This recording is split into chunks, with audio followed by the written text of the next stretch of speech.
कृषि मंत्री शिवराज सिंह चौहान अपने संसदीय क्षेत्र विदिशा के दौरे पर पहुंचे और वहां से सीधे अपने फार्म हाउस पहुंचकर अपने खेतों की फसलों का जायजा लिया।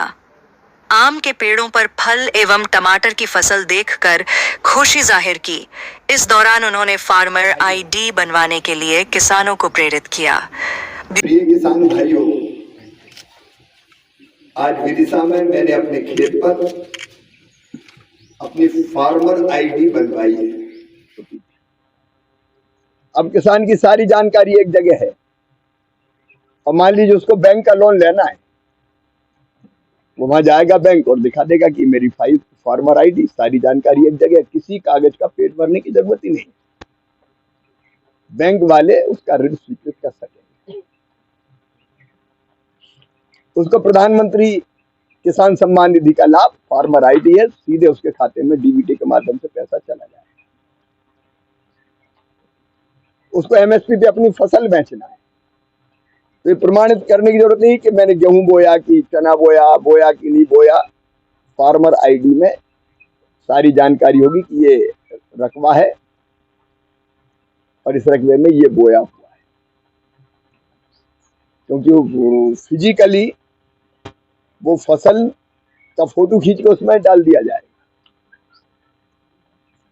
भगवान ना करे कभी फसल खराब हो गई और फसल बीमा का लाभ लेना है तो बीमा कंपनी को भी और औपचारिकता की जरूरत नहीं, किसान में खेत में ये फसल थी, ये नुकसान। ऐसी जितनी भी योजनाएं, सब योजनाओं का लाभ किसान को पारदर्शी तरीके से तुरंत मिल सकेगा। जमीन के कागजों में जो हेर फेर भी हो जाती थी, तो धन्ना की जमीन पन्ना के नाम पे आ गई, वो अब संभव ही नहीं है क्योंकि रिकॉर्ड है उसी के पास, कोई उसमें हेरा फेरी नहीं कर सकता। पूरे देश में अभियान चल रहा है फार्मर आईडी बनाने का।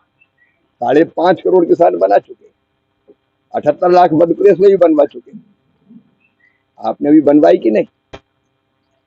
मैंने फार्मर आईडी बनवाई है। मैं अपील करता हूं कि आप भी तत्काल अपनी फार्मर आईडी बनवाएं, योजना का लाभ लें। केवल योजना नहीं, कौन सी फसल बोनी है आपको इसकी जानकारी भी संबंधित संस्थाएं दे सकेगी कि मिट्टी में ये चीज है, ये बो, ये मत बो, इतना पानी की जरूरत है, इतने खाद की जरूरत है। आइए आप भी फार्मर आईडी बनवाइए।